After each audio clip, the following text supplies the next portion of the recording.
Hello. 23rd of December, fair bit of happening in the kitchen.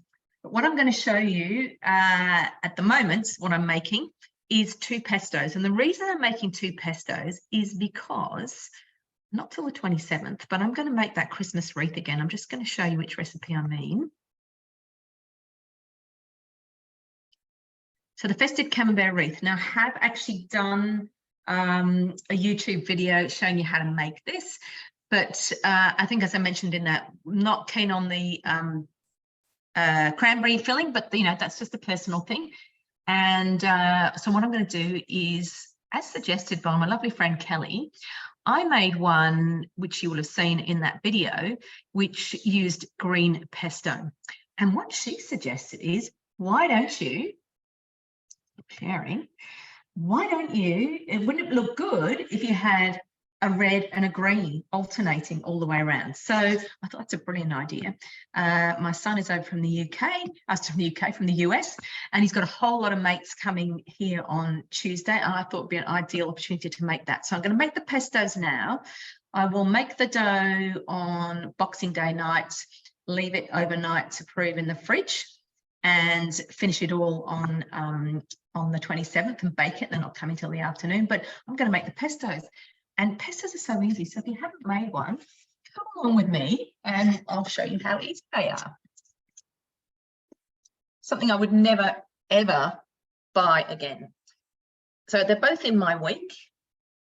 I actually put them in for tomorrow, but got a few things that need to be done today, but this is something that can be done.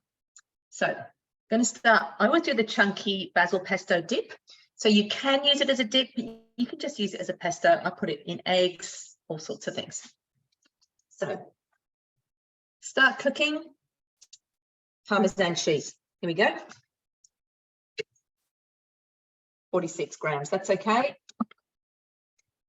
Oh, 1 garlic clove, one of my frozen garlic cloves. I've used the blade cover peeler to peel and just freeze. That in. Lid on. 10 seconds, speed 9.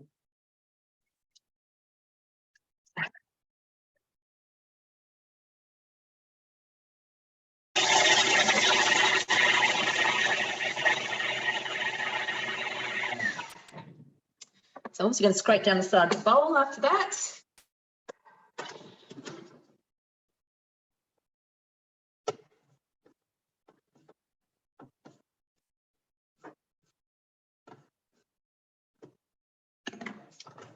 There we go. That's the garlic and the cheese. This is the wonderful thing. So with this, you can chop up the cheese when you need it. You don't need to buy packet cheese, more plastic that we can't recycle anymore at the moment, that's already grated.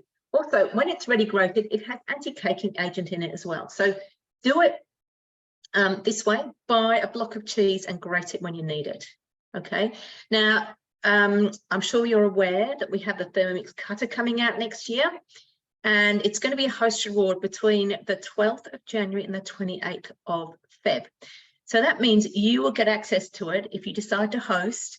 Obviously, it's better if a guest buys, so really think about who you're inviting because you'll get a really good deal on the cutter.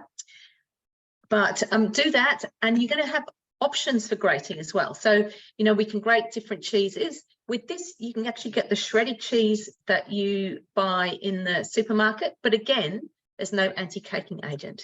So have a think about it. Please get in touch if you'd like to have a cutter demo. If you're not in Melbourne, you're not close to me, that's no dramas. We can do a virtual one as long as you have a couple of guests there.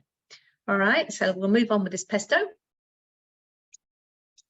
Now, with the basil, it's 40 grams of basil and 20 grams of parsley. So I am growing some basil, but I haven't really quite got enough to decimate my plant yet.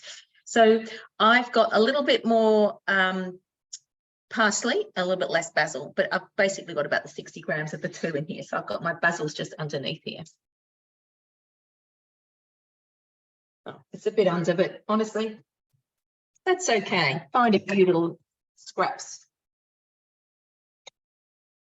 160 grams of raw cashews. Now, with any pesto, you decide what nuts you want to use. So you might not want to use cashews, you might want to use pine nuts, but I know that my cashews are cheaper than the pine nuts, and I'm actually going to use them in the red pesto too, even though it talks about pine nuts. I might see if I've got a few pine nuts and just mix it up.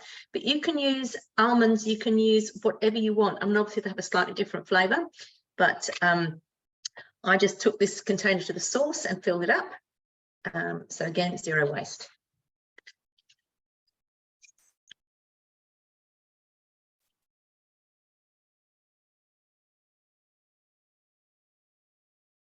Go. The olive oil, 60 grams of olive oil. The arm workout happening.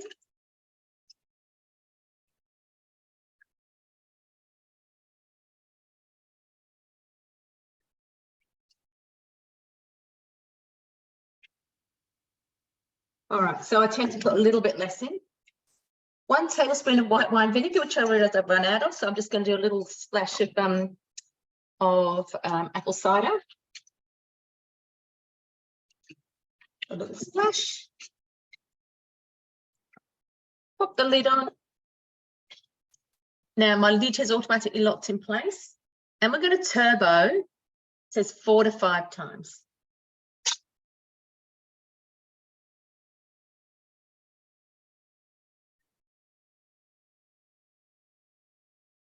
Just have a little look at that.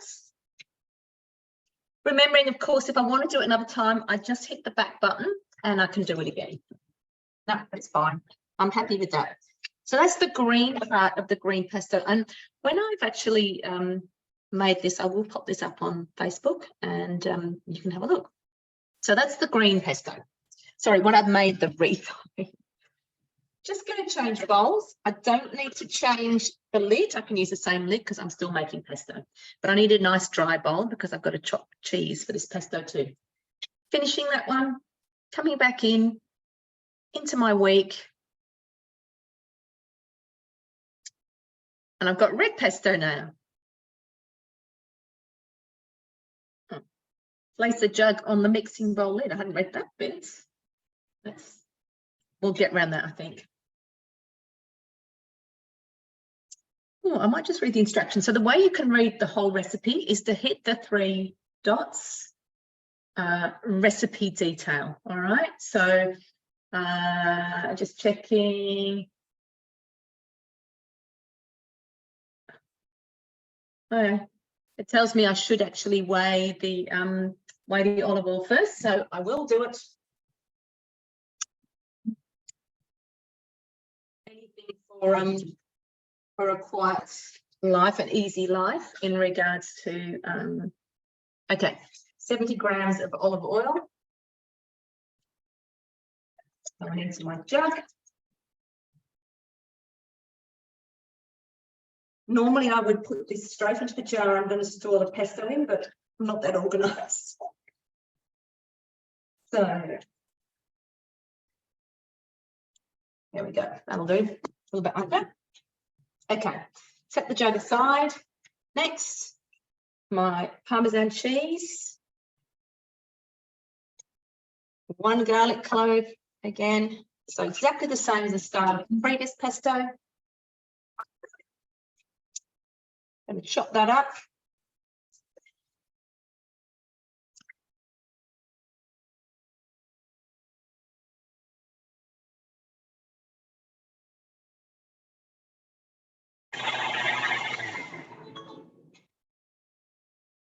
All right, now I've clicked onto the next. So I need, when I take the lid off to do the next, I need to tear my scales. All right, I'm going to scrape down the side. Hasn't asked me to, but I'm going to do it anyway. Okay.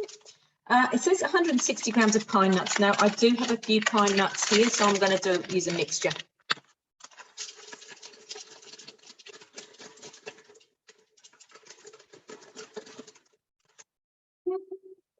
$49 grams.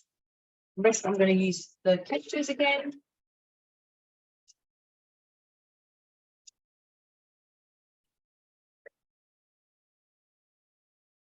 $100 grams of sun-dried tomatoes in oil drained. So I've got those.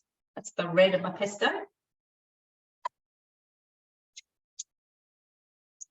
Right, lid on. Now I'm going to turn it to speed 5 first. This is just a chop.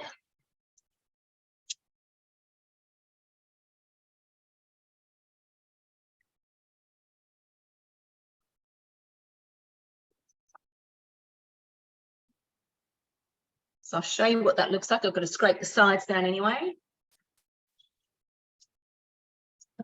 There we go. Beautifully chopped up there. And then it's just going to be a question of adding the oil. And I'll tell you what, I reckon you could probably just put it straight in anyway. In fact, I'm going to do that because it's too late. I've done the jug. But in retrospect, I wouldn't worry about that step. I would just put the oil straight in. Okay. Now, what it's asking me to do though is to turn it to speed 4, and then I'm slowly going to drizzle the oil into the lid here so it will drip down through the hole.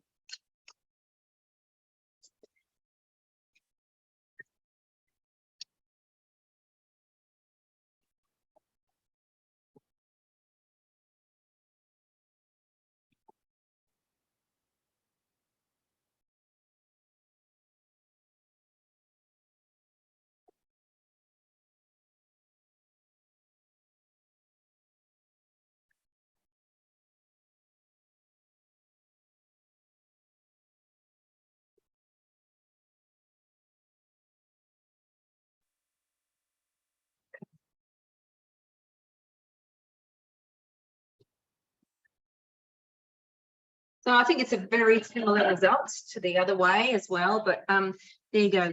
There's the red pesto. All right, so I've got green and red. Super simple to make, and I'm going to use them in that wreath in a couple of days. Thank you. Just try anything in that wreath though. You know, whatever you want to make, just make it. Just put it in. And you don't actually have to have a cheese in the middle. You can do a tiny cheese as well. You don't need to do the full-size cheese. And you can do chutneys, you could do dips, you can do anything you like in the middle. So just adapt it to what suits you and your family.